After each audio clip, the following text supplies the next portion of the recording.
Friends, నేనైతే టమాటా రసం చేస్తున్నాను. ఫస్ట్ అయితే బాండీ పెట్టుకొని ఆయిల్ వేసుకొని పచ్చిమిర్చి, ఎండుమిర్చి, వెల్లుల్లిపాయలు దంచి పెట్టుకున్నానండి. టమాటో ఉడకబెట్టి ఆనియన్స్ కట్ చేసి పెట్టుకున్నాను. చింతపండు నానబెట్టాను. స్టవ్ ఆన్ చేసుకొని ఆయిల్ వేసుకొని పోపు దినుసులు, జీలకర్ర, మినపప్పు, శనగపప్పు వేసి వేయించుకుంటున్నానండి. తర్వాత ఆనియన్స్, కరివేపాకు వేసి వేయించుకుంటున్నాను. టమాటా పేస్ట్ ఉంది కదా, అది వేసుకొని ఫైనల్గా ఫ్రై చేసుకోవాలి. ఆ తర్వాత చింతపండు పులుసు, కారం, ఉప్పు, పసుపు, ధనియాల పొడి, జీలకర్ర పొడి అన్నీ వేసుకొని ఫ్రై చేసుకున్నాను. టమాటా పేస్ట్ వేసేయాలండి. ఆ తర్వాత చింతపండు పులుసు కూడా వేసేసి కాసేపు బాగా మరగనివ్వాలి.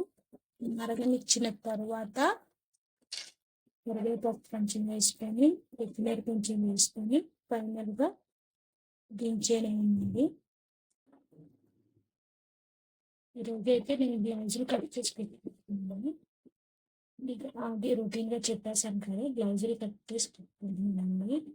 కొంచెం పనులతో వల్ల త్వరగా పని చేసేద్దామని చెప్పి మీకు చేపిస్తున్నాను. ఎగ్స్ ఫ్రై చేసి పెట్టుకున్నాను. రైస్ వండేసాను. పిల్లలు అయితే స్కూల్ నుంచి వచ్చేసరికి నా వర్క్ అయితే కంప్లీట్ అయింది. నేను బ్లౌజ్ కట్ చేసి పెట్టుకున్నాను. లాస్ట్లో తర్వాత కుట్టుకుంటున్నాను అనమాట. ఈరోజు నేను మా వారికి కింద అయితే కట్టలేదండి. బయట ఫంక్షన్ అని చెప్పి వెళ్ళాలి. అందుకే నేను నెమ్మదిగా చేసుకుంటూ నా వర్క్ నేను చేసుకుంటున్నాను.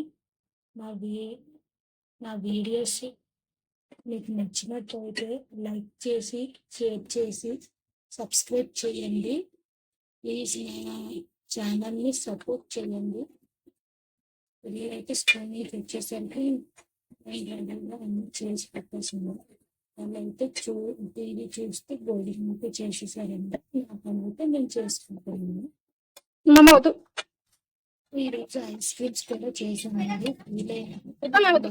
చేసి మీకు కూడా షూట్ చేసి పెడతాను.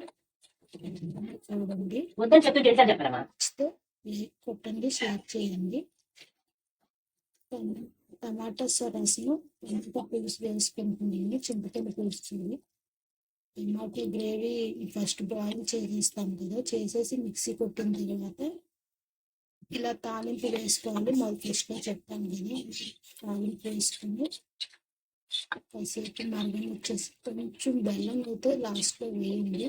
చాలా టేస్ట్ వస్తుంది. అంతే friends. Thank you for watching.